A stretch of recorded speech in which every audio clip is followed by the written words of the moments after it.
దొండకాయ వ్యవసాయం గురించి పూర్తి వివరాలు తెలుసుకుందాం. మన వీడియోస్ అయితే చూస్తున్నారు కానీ లైక్ అయితే కొట్టట్లేదు. Please like and share subscribe. దొండకాయ వ్యవసాయం చేయాలనుకుంటే 1 ఎకరానికి 200 సిమెంట్ ఫోల్స్ 10 అడుగులవి, అలాగే 1200 కేజీల ఫెన్సింగ్ వైర్ కావాల్సి ఉంటుంది. సిమెంట్ ఫోల్స్ ని భూమిలోకి 2.5 అడుగులు దింపుకోవాల్సి ఉంటుంది.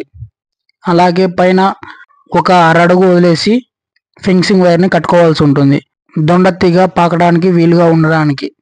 ఈ సిమెంట్ ఫోల్స్ ని బూడ్చుకోవడం వల్ల, అలాగే ఫెన్సింగ్ వైర్ కట్టుకోవడం వల్ల దాదాపు 10 సంవత్సరాల వరకు ఈ ఫెన్సింగ్ వైర్ పై పంటలు వేసుకోవచ్చు. 1 ఎకరానికి 2 అడుగులకు ఒక మొక్క వేసుకున్నా సరే దాదాపు 1 ఎకరంలో 1500 మొక్కల నుంచి 1800 మొక్కలు పడతాయి. ఈ మొక్కలకు ఖచ్చితంగా డ్రిప్ ద్వారా నీటిని అందించాల్సి ఉంటుంది.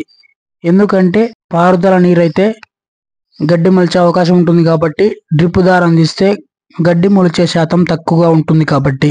అలాగే వాటర్ వేస్టేజ్ కూడా ఎక్కువగా ఉండదు.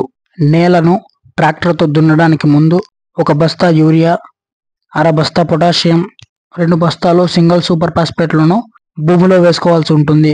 వేసుకున్న తర్వాత నేలను దున్నించాల్సి ఉంటుంది.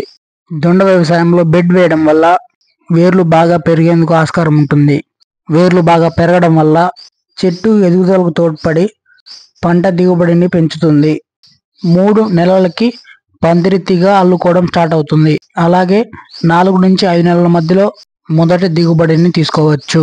అలాగే 3 నెలలకు ఒకసారి ఫర్టిలైజర్స్ ని పంటకు అందించాల్సి ఉంటుంది.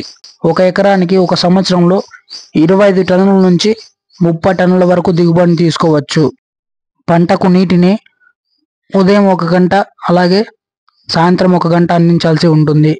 ఈ పంటలో దుంపకు, ఆకులకు, కాయకి, తీగలకు సంబంధించిన ఫంగస్లు ఎక్కువగా వస్తాయి.